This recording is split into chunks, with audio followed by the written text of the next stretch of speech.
If you guys don't know me, my name's Emily. I'm the PTA and the marketing liaison here at Spirit Winds Physical Therapy. Unfortunately, Michelle couldn't join us tonight, but I'm filling in, so I'm going to help host tonight.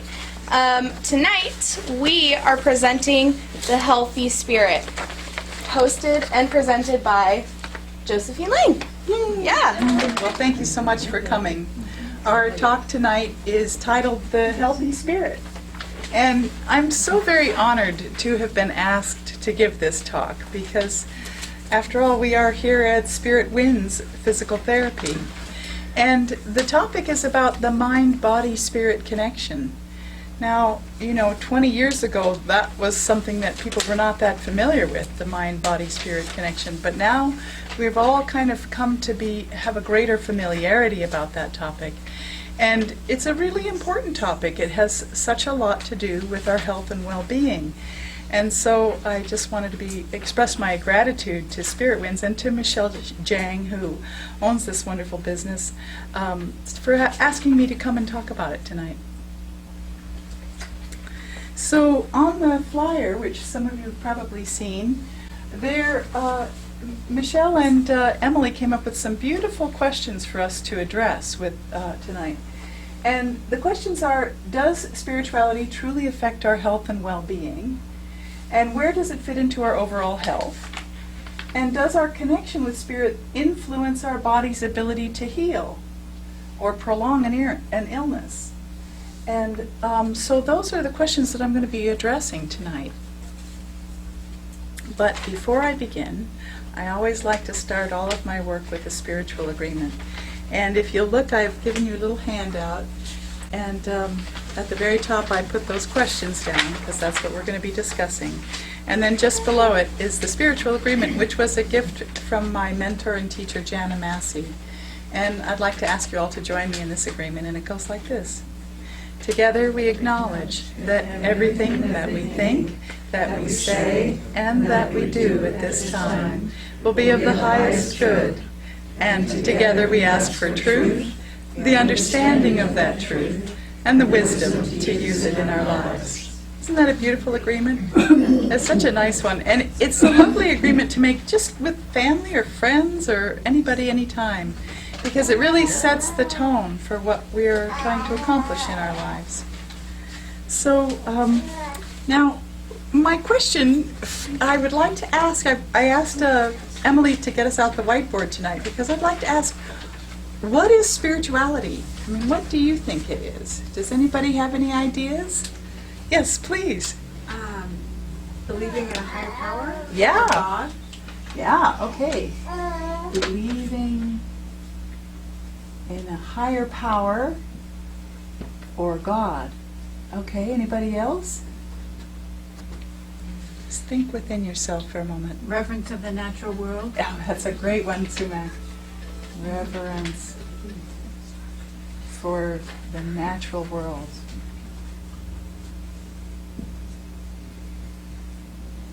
Anybody else? Yes, Tara.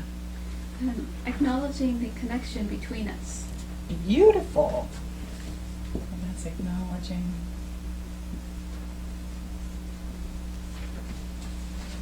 the connection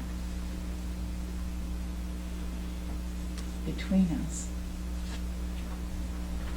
Yeah. Anybody else? Aren't those lovely? They're really great. Anybody else have another one to add in?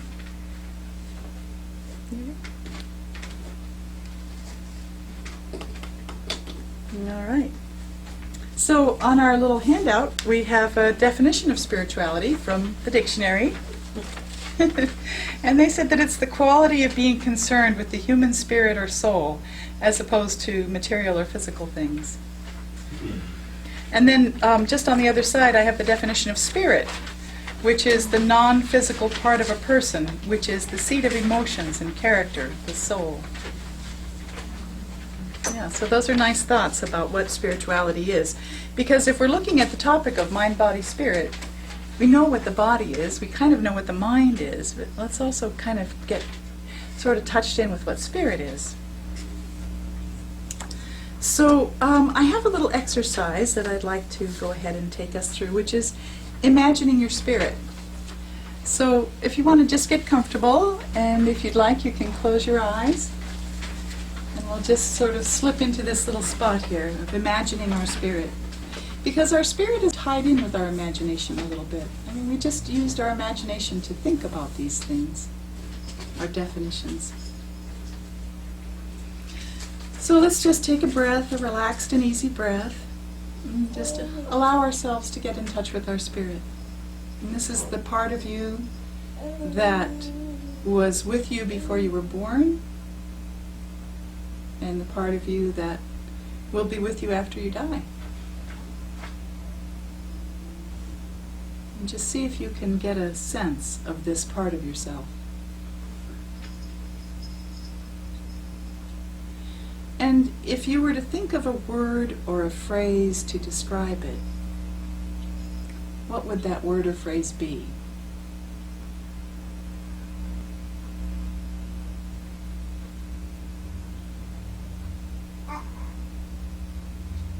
And go ahead and make a mental note of that.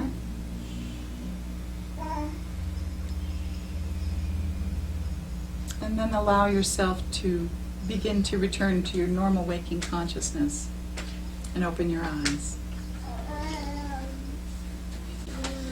So for me, once when I was in meditation, I was actually in a hot tub at Esalen with all the wonderful blessings. And I just thought, you know what? I asked this very question of myself, what is my spirit? What is that part of me? And as I was sitting there, I just closed my eyes and I just immediately felt this whoosh of this silver light just coming down into a little box, literally like a little square box. And the lid tried to close down on it, but it couldn't quite close all the way, and the box kind of leaked at all the corners and edges. And I thought, oh, so that's what my spirit is. It's a beautiful silver light that's leaking out of a box. And the box would be my body or me. And so that's the way that I think of spirit when I think of my spirit or my soul. And sometimes we use those words interchangeably, spirit and soul, and sometimes people have very specific differences. Whatever is right for you, I'll not try to answer that question, but it's all good. So on our little handout here, I have a little quote. And is there anybody here who'd like to read this next one? It's the one by Albert Einstein. It's right under the spirituality definition. Do we have any readers in our group today? Please. The intuitive mind is a sacred gift, and the rational mind is a faithful servant. Yes. Albert Einstein one. Oh, Where am I? the other Albert Einstein. It's on the back. Okay. I believe in intuition and inspiration. Imagination is more important than knowledge, for knowledge is limited, whereas imagination embraces the entire world, stimulating progress, giving birth to evolution. Yay. That's great, isn't it? It's a nice quote. The famous quote by Albert Einstein, the quote on intuition and inspiration. And so that kind of brings me to this thought that, you know, our inspirations are often when Spirit is talking to us, when we're feeling that inspired about something. And then our intuition is how we sort of know which way to go with it, with what Spirit is urging us to do. So that's just a little bit about Spirit. And, you know, I feel that we are Spirit. We come in as Spirit. We have the presence of Spirit around us all the time. I know that many times in my life I've felt guided by my beautiful English grandmother. You know, whenever anything comes from England, like my editor or something, I just figure she's kind of winking and helping, you know. And then there's a lovely book here that I have by a friend of mine. Actually, she wrote the book, and I was so inspired when I found out she lived in Paso Robles. I called her. And this book is called Visitations from the Afterlife. And it's just all about these lovely little love messages that have come from those who are on the other side. So spirit takes many forms. It's not only our spirit, but there's spirit all around us. The spirit of beautiful Pip, the kestrel who came today to speak, it's a lovely spirit, bird spirit. So now let's go ahead and move on to the body-mind thought. Lots of our body-mind. So, and let's see. Yes, we got that. There was another quote.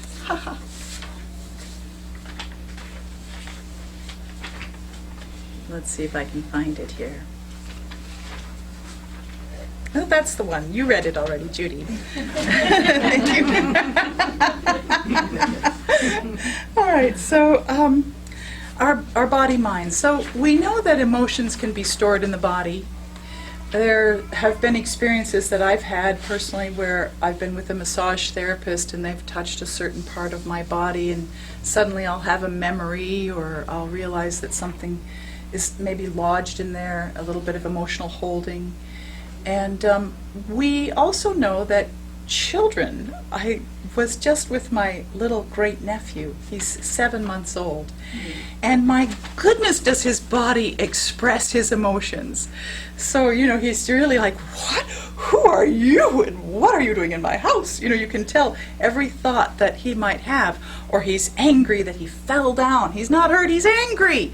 And you can see it in the way the fists clench and the way the face is formed. And then he's delighted with something. Oh my gosh, we're singing, it's music time. And the body carries the emotions so clearly.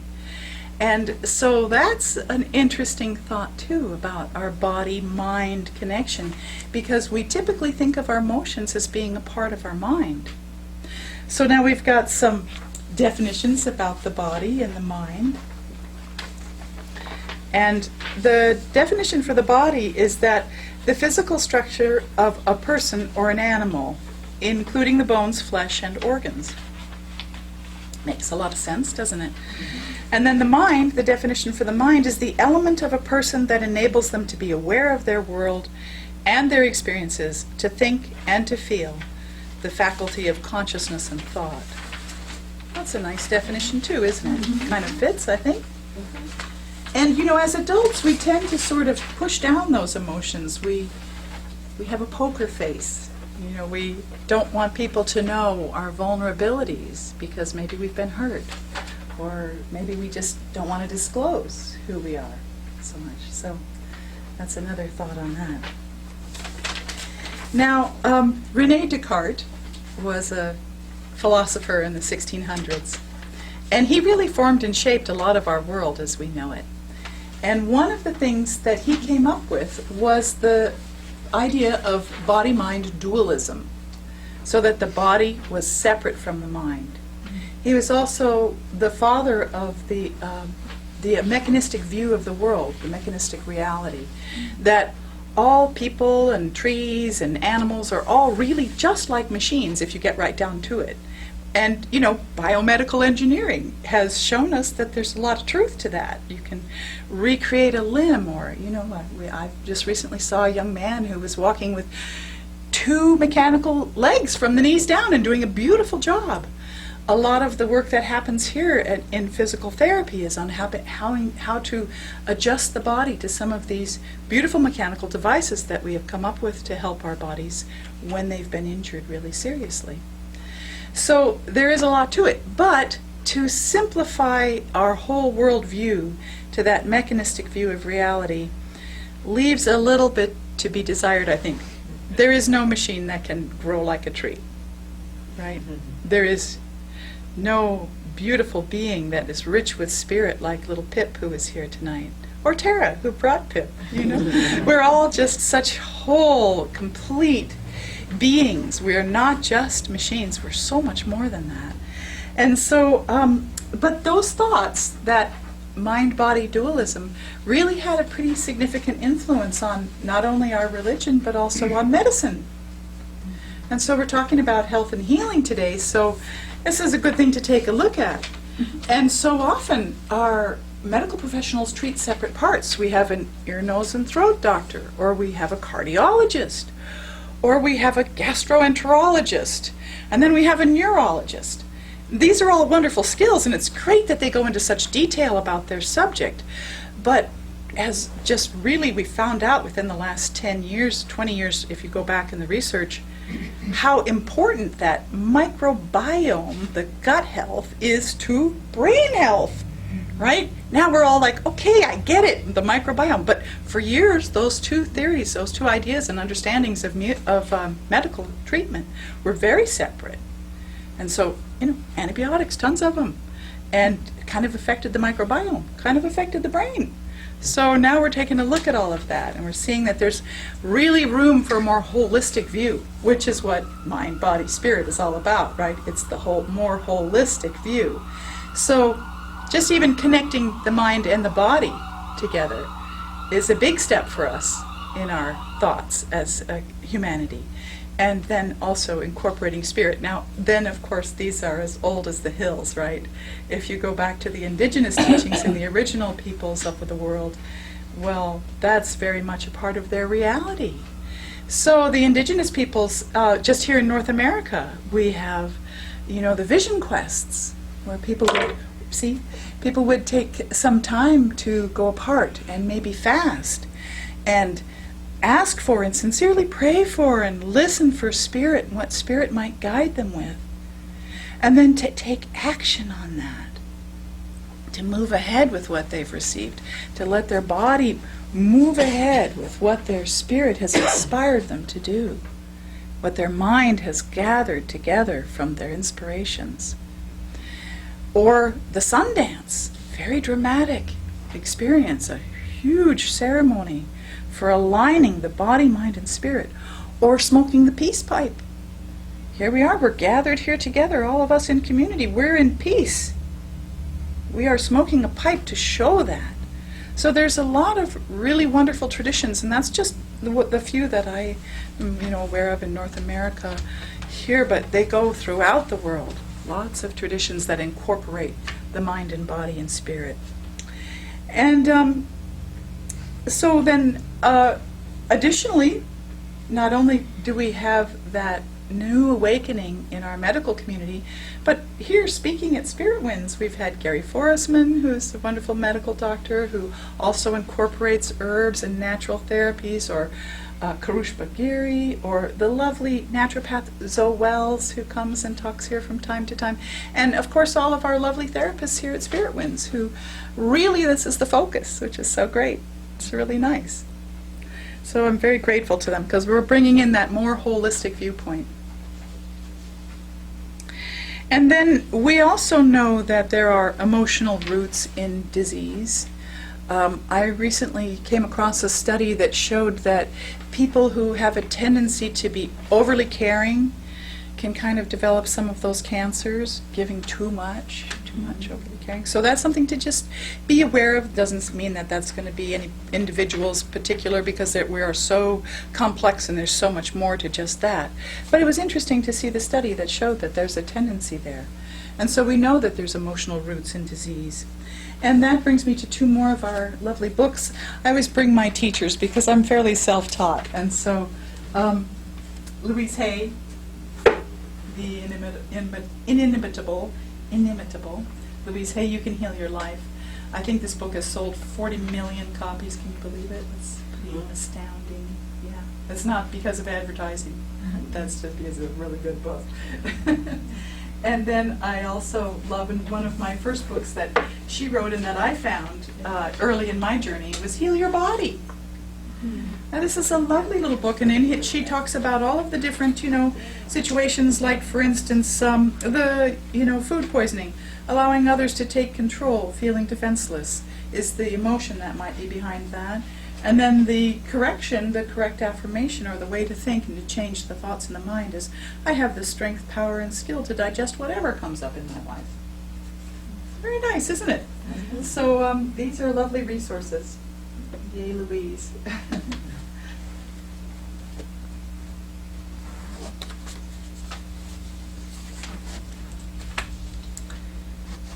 So, I I just wanted to mention again this mind-body, and we went over the definitions, but I'd like to kind of just get a few ideas from you about how you think they might be connected. So we have the body definition, again, this physical structure of a person or an animal, including the bones, flesh, and organs. And the mind, the element of a person that enables them to be aware of the world and their experiences, to think, to feel, and the faculty of consciousness and thought. And I just wanted to see if any of you have any ideas or thoughts about how that might manifest in our world. Some connections between the mind and the body. I'll just wipe this off while you cogitate on that for a minute. Anybody? I've got one. Gut feelings, right? You're about to walk down an alley and you think, just don't feel that good about this. I think I'm going to go this way over here where there's a lot of lights and people. That's one, isn't it? That's fine. Anything else anybody can come up with?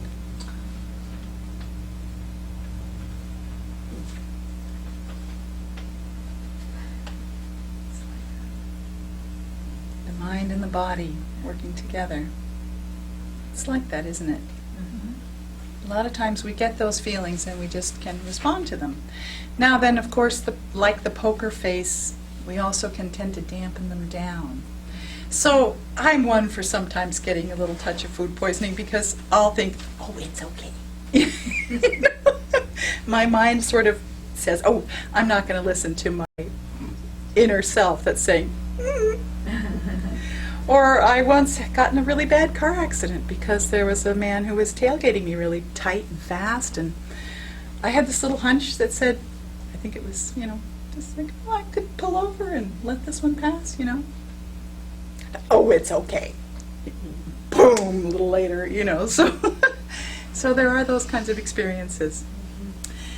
So now spirit. We talked just a little bit about that, about our passion, our joy. Peace Pilgrim calls it a calling. Joseph Campbell referred to it as the bliss. So we're kind of getting into that spirit topic now. And that's when it's inspired in the mind. We kind of get that little drop in of, ooh, I like the feel of that. And then we go ahead and feel it in our body. And it feels good. Like I could do whatever it is. I can paint a picture of a horse with wings. And we're so excited about it. That's a good thing to do, to take action on that. Or, I would just love to go out and walk on the beach today. Wouldn't that be great? To follow those inspirations that come to us. And they're very good for our health and for our well-being. So, just a little story for you. Years and years ago, when I first moved to the San Luis Obispo area, I had been born with a chiropractor in attendance, and I had chiropractic as a child. But when I went off to, high school and college and all that, I just dropped it. I didn't think anything of it.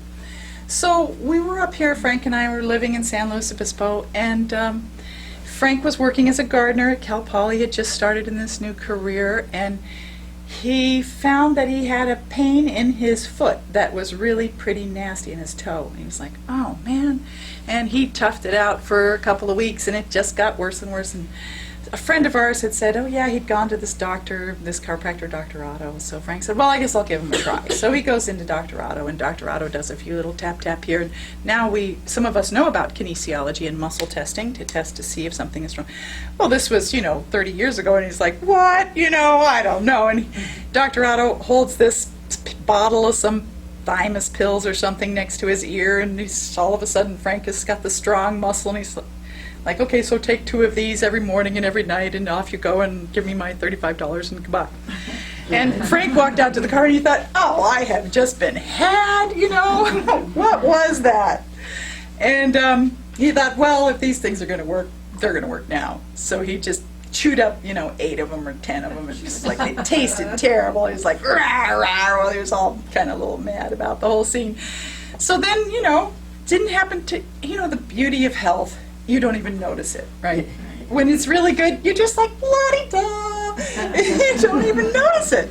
And so Frank's like walking around for a day or two, and forgot all about the foot, forgot all about the Dr. Otto visit. And then next morning he wakes up and, ow, this foot is hurting again. It's like, well, okay, where are those pills? So he went back and got some more of those thymus pills and took them, and it worked. After the course of a month of taking these pills twice in the morning and twice in the night, he was healed.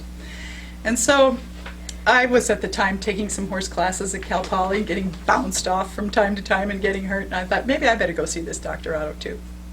So I did. And he straightened me right out, and I started going maybe once a month or something, and all kinds of wonderful healings, this little ache and pain gone, this little ache and pain gone, this thing straightened out.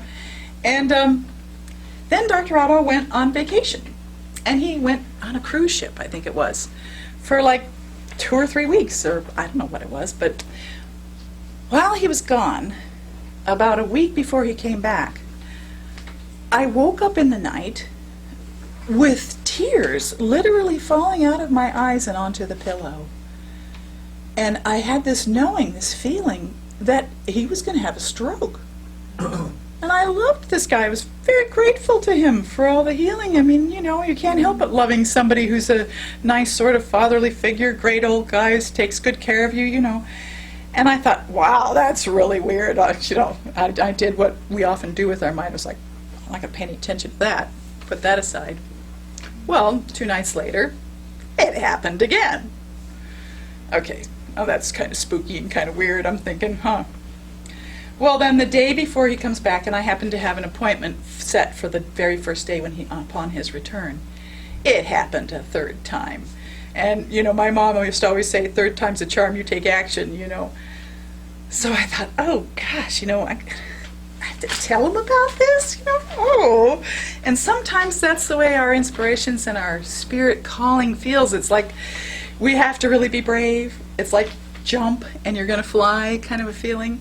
So I was like, oh man, so I went in there, I was like, oh, okay, so, this happened, and it happened 3 times, so I'm telling you about it. And so he did some looking into it, and it turned out that his carotid arteries were 80% occluded, and he was about to go into a stroke. Yeah. So intuition stepped in with spirit to meet love and gratitude on the plane that turned out to be my perfect path. I took the courage to do that. And, the long and the short of it was that gratitude and love healed, right? As that spirit, body, mind connection healed him and me. Because the first thing he did then after he was like back on track, he got his herbs, he got his, changed his diet, did whatever he had to do, is he said, so if you knew about that, what do you know about, what's going on with my dog? Or, And so I was like, well, I don't know, let me just see, And so I started seeing patterns in the ceiling and having feelings and just thoughts and understandings about stuff. Or I would hear something, I would hear a word like peanuts, or it's the strawberries, or, to have a taste like coffee or aspirin or something like that in my mouth, and he began to utilize my services as a psychic assistant. And I loved it. And, it was like such a thrill. Frank even would tease me. He would say, he called! And I'd go scurrying to the phone and call him back, and we'd set up a date, and I'd go in, and he'd hand me 2 or 3 or 5, 7 patient cards. He's like, with the patients that he was having trouble getting through to, and he's like, what's the matter with this person? I said, well, all you have to do is do this 3 times on their chest, and you'll be able to get in and do the muscle testing. Or, oh, I think it's aspartame.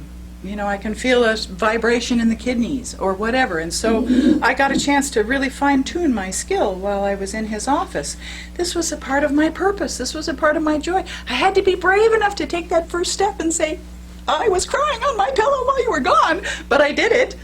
And out of that came this whole life that has since unfolded, and I've had the beautiful good fortune now, over 30 years, of being able to serve thousands of people from all around the world. I've had calls from every continent in the nation, on the globe, which, Frank comes out to the garden one day and says, Josephine, I think you're going to want to take this call. It's from McMurdo Station, Antarctica. It's like, oh yeah, I think I'll put the hose down and come in.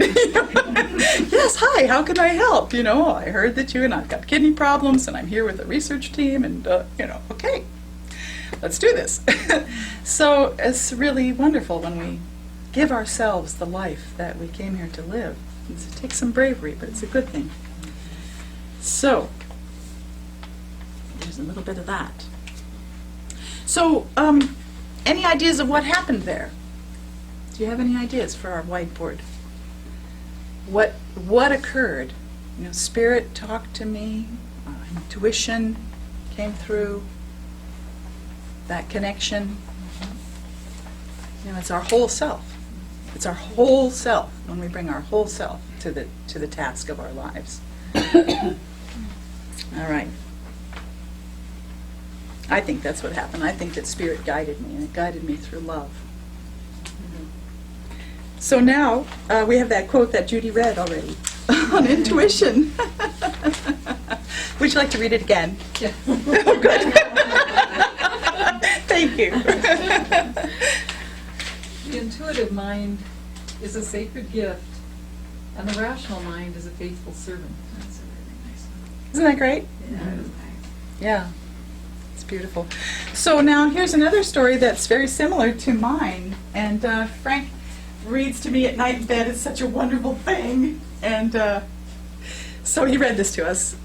It's called Into the Magic Shop by James Doty. You've maybe heard of this book, but it's wonderful. It's about when he was a poor kid living in the middle of the desert with, alcoholic parents and a mess and fighting, and he'd get on his old Stingray broken bicycle and ride off to other neighborhoods and found a magic shop.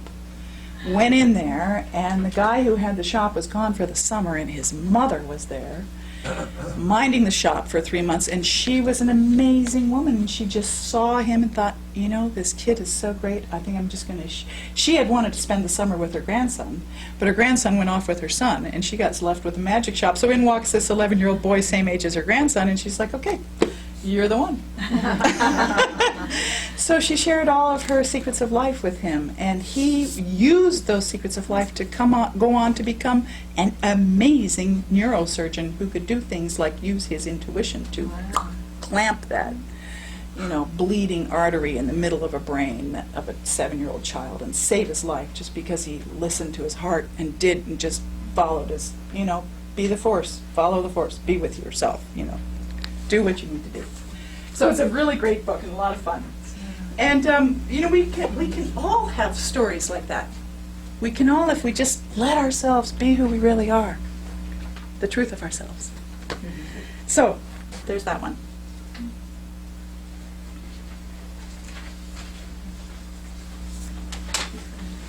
So I've got another exercise for you. So if you want to relax and get a little comfortable, this one's on imagining, let's see, that's the other one. Hold on, it's coming. This one is about standing in the truth of who we are. This is our whole self. So go ahead and close your eyes and just say to yourself silently your name.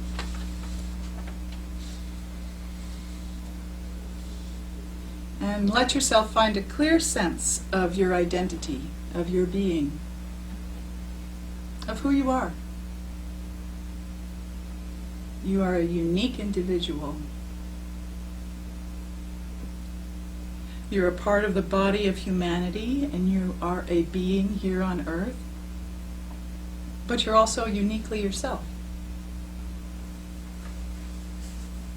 So take a moment to just think of some of your values, of what you value, of what you feel inspired to do in the world, of what you stand for.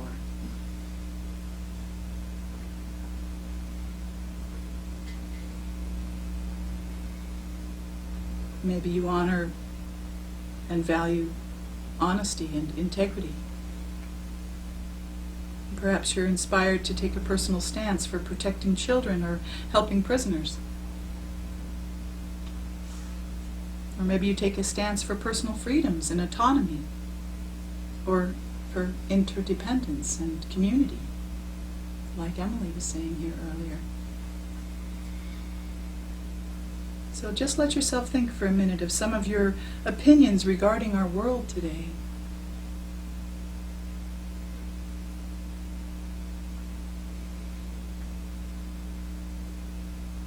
And also think of some of the inspirations that you have of what you would love to help manifest in the world.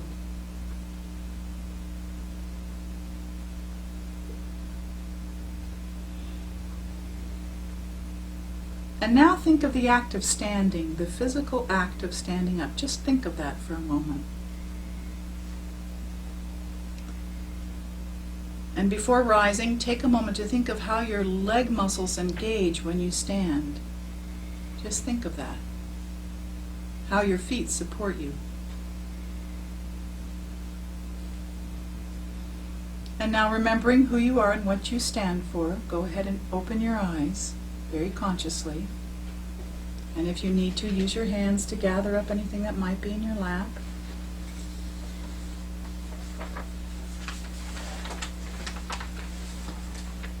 And now feel your muscles. Just center yourself within yourself and let yourself rise up into a standing position. Feel your muscles as they rise up against gravity. It's a nice feeling, isn't it? How your muscles work within your body to keep you standing. How the proprioceptors in your feet keep you balanced, standing upright. And feel how standing expresses your individuality, who you are. A sense that you are here, present. A whole being, a part of humanity, a part of the world, and uniquely yourself. Now go ahead and sit back down and let yourself sort of resume your normal waking consciousness. It's a nice exercise, isn't it? Standing in ourself, standing for what we stand for, standing being uniquely ourself. It's tied in with that inspiration and that purpose.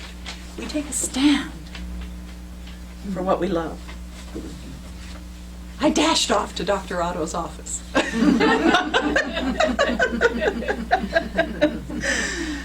So now we've really covered that mind-body connection and the spirit connection with that, and I just want to ask you, how did that feel? How did that exercise feel for you? Felt strong. Strong. That's a good word, isn't it?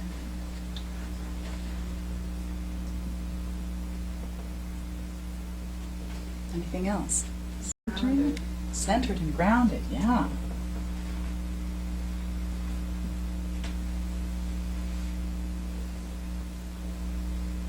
Yeah. Anything else? Aware. Aware. That's a great one.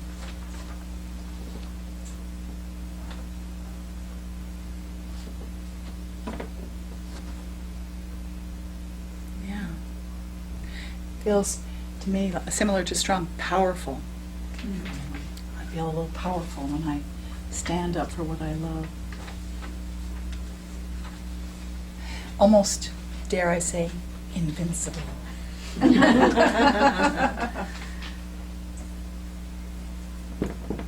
And that's kind of the thing we need to go with, really, is, for me to go to Dr. Otto's office and help in that way was very brave. And it was brave for him, too. He would say to his patients, let me consult with a colleague. Come back on Friday. He didn't say, let me talk to a psychic. Right? Because, and also, there was, when you're a doctor, a medical doctor, that kind of thing is a little dicey, and he's working as a chiropractor. So, it took some bravery. It sometimes takes a little bravery to stand up for what you believe in. And when those first calls started coming to me directly, I was like, are you kidding me? I'm not doing that. And then Spirit would say, hey, you signed up, you said you'd do it. Go into meditation, it was like, oh, right, I did. Okay, I'll call them back. So, There we go. So there's a little book here that I wanted to mention. It's one of my very favorite books. It's called Animal Miracles. It's out of print, but you can still get it on Amazon. It's this stories of all the ways that animals have helped humans in distress. You know, the family goes down in the boat in the ocean and they've got their life preservers and the sharks are coming in and the dolphins make a circle around the people and chase the sharks away. Or the little kids are with their little 11-year-old babysitter and they're out, you know, in the wilds and a really mean bad man shows up and is coming for them and the birds come out of nowhere and just bomb that guy until he runs away in pain and the kids can get off to safety. And there's amazing stories in here. And so I mention that because of spirit being all around us. There's more to spirit than just meets the eye. There is the spirit of Pip, who's here tonight, the kestrel. There's the spirit of all of us. And when we are in harmony, when we're really standing for what we believe in and following our bliss, spirit aligns with it. The whole orchestra starts to play with you as the lead of your life. Which is, I kind of think of it this way, as the jigsaw puzzle piece of life. So here I am, I'm the little piece of the part of the hoof standing on the path of the horse that's near the barn with the blue sky and the trees. You know, I've got this little piece, and that's my piece. And if I don't play my piece, that whole puzzle is not going to be done right?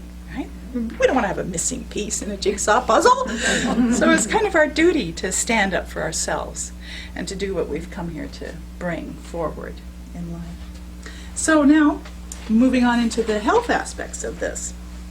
Oh, but before I do, just a little more on spirit. So this very famous and slightly controversial book, The Secret Life of Plants. Yeah, it's wonderful. They talk about, using plants for identifying murderers. The house plant was in the house when the bad guy came in, and they line up and the plant goes off the Richter scale when it's like, that's the one, So there's a lot more than means that's not just animals, it's plants too. And I posted up here and I've got a copy of it if anybody wants it. It's a wonderful interview with Cleve Baxter, who was the inventor of the lie detector. And he used the lie detector to monitor plants and animals. One of my favorite stories of his was that he was feeding the cat he had this really great laboratory with these, little avenues for the cats to walk around in the lab because he loved his cats. And he would feed them their little canned food every day, and he would put the leftover canned food in the refrigerator. And then he had a lie detector going on in a bowl of yogurt. And the yogurt was happy, da-da-da-da-da-da-da-da, making these little ticking sounds. And every day when the cat food would come out of the refrigerator and go to the cat, the yogurt would da-da-da-da-da-da-da. And as the cat food got older, with more and more bacteria growing in it, that was the same bacteria that was growing in the yogurt and was about to get eaten by the cat, the lie detector would get a little more nervous and upset about it. And so he's like, hey, there's something going on. We're all connected here. There's the cat food, the cat, the yogurt knows the cat's about to eat the bacteria that's the same as is in the yogurt. And anyway, it's a very enlightening article. If anybody would like a copy, I've got one after we're done. And so we're a part of a living world, and our bodies are influenced by our minds. They're also influenced by our culture, our gender, our family upbringing, our religions, we have so many beliefs that affect our minds, which affect our bodies, which affect our spirit, right? We kind of have sometimes they can be limiting, sometimes they can be liberating, but sometimes they can be limiting. And and then we also have shared states of mind. So my mother was a teacher. So that's an archetype, the teacher, So she would come forth and we would learn, and she would make us work after, dinner. And, there's teachers the world around who do this kind of thing, and they come forward. Or there's the archetype of the nurse, And we can kind of enter into these different groups of flows of energy, and they can help carry us along, which can be great if it's a part of our purpose, or they can sweep us away if we aren't supposed to be a teacher anymore? So I thought, that I was supposed to go to college and get a degree in something. Didn't too much matter what, but I was supposed to be good at it. And then so I kind of sifted my way around and came out with a degree in horticulture, and then got a job as started a gardening business, and thought, okay, this is great, I'm kind of set, and then wham, Spirit said, I don't think so. Give you a nice little accident, break your back, got to sell your business, spend a year in bed. Well, during that year in bed, I started meditating, I started interpreting my dreams, I started having a sanctuary place where I could be alone with my thoughts. Turned out that those were the 4 cornerstones on a base of self-love, which I started to learn from Louise Hay with her beautiful book there, the 4D million copies. And stopped loving myself conditionally, like, I'll love myself when I lose 30 pounds. Where do we get these ideas? From the culture, a lot of times. Buy the boots, get the girl, right? Advertising, it's all over the place. I mean, so we got to take a look at these thoughts that are in our minds that affect our bodies. So it was during that time that, the whole Dr. Otto story came up. I was healing myself from different things like horse crashes, and so on and on it goes. So paying attention to what we are being influenced by, and then being aware of the world around us and our feelings and our beliefs, and what we're inspired to act on and what we stand for. So, let's see here. Yes. Moving on into healing. So, during that time I also did a lot of reading, and I really enjoyed it. And one of the early books by Deepak Chopra was this one, Quantum Healing. And in it he talked about spontaneous remissions from really severe disease, like cancers. And of course people have studied this, right? They want to know why. How does that happen? And turns out it's bliss. So when we are really in our joy, or when we are dropping those limitations of our beliefs and our mind, schmoozes that we kind of get stuck in, we can free ourselves to be more truly who we are. And so I thought that was a pretty interesting and alluring thought, that bliss would heal us in that regard. So now another thing that, Peace Pilgrim. So she's a big fan of mine. I mean, I'm a big fan of hers. Well, we're all one, so it works both ways. I sometimes sleep with her right by my bed, because my pillow, because I love her so much. She was probably our only true American saint. She walked 27,000 miles on foot for peace. My friend Sumac here introduced me to her years ago. And she was incredible. She had a mission. She was out walking one night alone. She was troubled. She had problems in her life. She walked all night till she came to a clearing, and she had an illumination, and she knew that her mission was to walk for peace, to become a pilgrimage for peace, for world peace. She started this right after World War II, when, things were looking pretty bleak. And she said that once she had that spiritual epiphany, and she knew what her mission was in life, the first thing that she noticed was absolute freedom from any discomfort in her physical body. She didn't have a cold or a headache, not a single complaint physically, once she started her pilgrimage, once she was on the road and doing her work. And she would walk 25 miles a day, typically. She spoke in lecture halls, she spoke at colleges and universities. She spoke here at Cal Poly. If only I had known.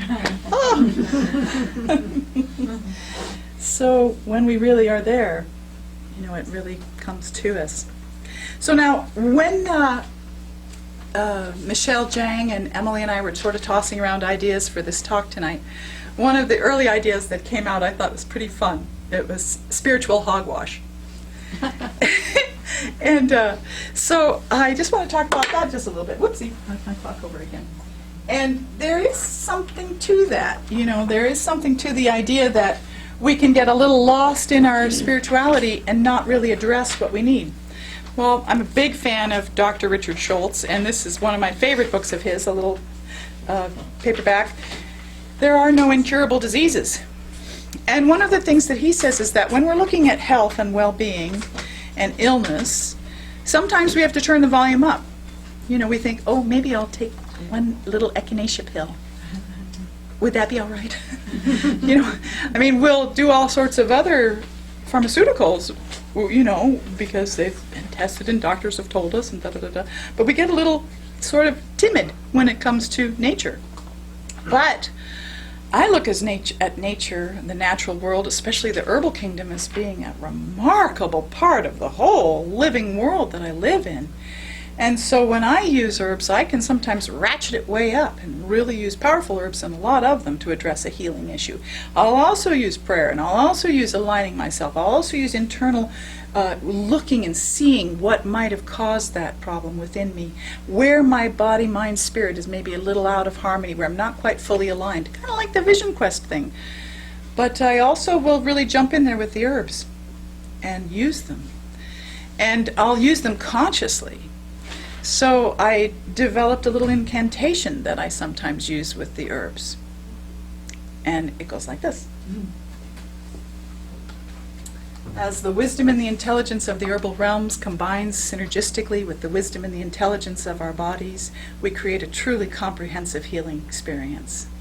We enter into the field in sympathetic resonance, harmonizing with nature and the infinite, as we find ourselves in each other in oneness with gratitude for all. Now that's aligning with an herb. Yeah. So we want to think about that. We don't want to just, like, without any consciousness, just pop some herbs or something. Or as Dr. Schultz says, you know, you're not going to get far with just lighting purple candles.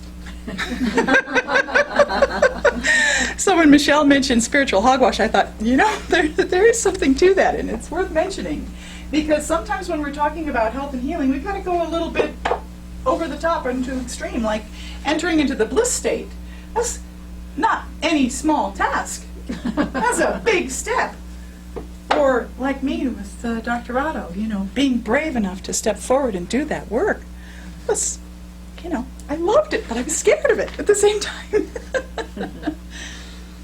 So now, does spirit affect our health? Does anybody have any ideas on that? Yeah. Yeah, sure. Right. Any specifics? Anybody have any experiences? Yes, please. I think specifically, just as an example, I think anger can Oh, perhaps lead to cancer. beautiful. Yes. Anger. Can affect our health. Yeah. Anything else anybody can think of? I would add fear to that. Yeah, really good. I would too. Yeah. And anybody else? Yes. Yeah, just fight or flight. Fight or flight. Sympathetic nervous system. Oh boy, yes. Absolutely. Fight or flight. Yeah. Kind of a little state of panic. Stress. Stress. Really good. This can be emotional stress or even Environmental stress. Yeah. Anybody else? Thoughts on that? And holding on to emotions, not allowing them to express, right. you get into deep doo-doo. Yes. Right. Holding emotions. Deep doo-doo indeed. And on the positive side, Yes. Thank you. Love. That's right. Excellent. I like to add in allowance, which is very similar to acceptance. Allowing others to be who they are. Love, acceptance, allowance. Anything else on the positive side? Kindness. Kindness. Beautiful. Gratitude. Yeah. Gratitude. How is the spirit? What's that? How is this? How are these things? Spirit. Well, to me, they are spirit because when I think of spirit, I think of love. When I think of God, I think of love. When I think of those interconnections that we share, like my inspiration to serve Dr. Otto came out of love for him and my gratitude for him for having helped me and healed me. So because of that, they're kind of in that spiritual realm. But what do you think about it? Well, I'm wondering if you're saying that these things aren't physical. Mm-hmm. Are you? Maybe. Yeah. I mean, we do know that the emotions are stored in the body, so they can be stored in the body, because they can be emotions. Love can be an emotion, allowance, acceptance, those can be emotions. So they can be a part of that too. But we're looking here at the holistic view, the mind, body, and spirit as basically as one, as a whole organism. Well, and people say that thoughts have true wavelengths, which would mean that they have mass also, and they are physical. But emotions can be just as physical as movements and objects. Thoughts have mass. That's beautiful. Very physical in that regard. Yeah. Yeah, nice. But you said earlier that spirit was not physical, didn't you? Well, that was sort of our definition out of the dictionary, because we were dividing the three in order to identify them. But what I'm kind of trying to get to is that holistic view of mind, body, spirit. That yes, we can look at separate parts of ourselves, but we can also see ourselves as a whole. Just like we are an individual and we stand for certain things, but we are also a part of a community and part of a world. We're all, as Peace Pilgrim would say, cells in the body of humanity. Yeah. So now I knocked my clock over. Let me take a quick peek. Okay, we're doing good. So now there's one last book that I'd like to share with you here. This is quite an extraordinary book. If you haven't read it, go right out and get it. It's Dying to Be Me by Anita Moorjani. And so she had lymphoma, and she had like a 3.5-year process of going right to end-stage cancer. She had, tumors the size of lemons all over her body. She couldn't lay down. She would choke on her own fluids and suffocate. She went into a coma. Her family was all called to come and see her off. And then she was some time in this coma. I think it was like a day or something like that. And then she popped back. And when she was on the other side, she got to take a look at all of those beliefs that she said that she could see how her beliefs took her right to that end-stage cancer, how her thoughts, and it was mostly, she had a spirituality, but she said it was a fearful spirituality. She thought if only, and this was even before she got her cancer, I need to meditate more, I need to chant more, I need to be more spiritual, and I need to do things for people, but she didn't have love for herself. She felt that self-love was selfish. And she felt that if she took the time to love herself, she was depriving others of what she was supposed to do, and she didn't really know what they wanted her to do, but she had an idea that her father wanted her to be this way and her best friend wanted her to be that way, and she was trying to make all these needs, and she said by trying to fill the needs of others, she left a big giant hole in herself where she wasn't fulfilled. And then that big giant hole in herself actually wound up having to be filled by others, which was kind of taking their energy, instead of standing in her own authenticity of the truth of who she is. And she said that we do this right from the start. As little children in school, we teach them not to follow who they are, not to be who they are. And so we set up this culture of unfulfilled people who don't love themselves, who can't give themselves what they're here to be and do, and to stand in their joy and move ahead with it. Instead, we wind up with a lot of people who are not feeling whole and need to look outside of themselves for their wholeness instead of from inside of themselves. So that's a pretty big part of this too, when it comes to these questions that we are asking today of does spirituality truly affect our health and well-being, and where does it fit into our overall health? And does our connection with spirit influence our body's ability to heal or prolong life? And when she was on the other side, she found that her beliefs about who she was just dropped away. She got into greater and greater clarity. She dropped the sense of who she was culturally. She met with her father and her best friend, and she found that those people who she felt were going to be disappointed in her were actually filled with empathy and compassion for her life experience, and they could completely relate to why she did what she did, and they understood. And it was all okay, and there was no judgment on that side. And as the judgments from them began to drop away, the judgments from within herself began to drop away, and her cultural conditioning began to drop away, and her religious conditioning began to drop away, and she got clearer and clearer, and she became more in touch with realizing that she and divinity were one. And she began to feel that if she were to, why would she criticize Krishna or Jesus or Buddha? Why would she criticize Anita or me or you if we are all one and we are all a part of that divine source? And I have this little Rumi poem that I absolutely love. Behold the body born of dust, how perfect it has become. Why should you fear its end? When were you ever made less by dying? When you pass beyond this human form, no doubt you will become an angel and soar through the heavens. But don't stop there. Even heavenly bodies grow old.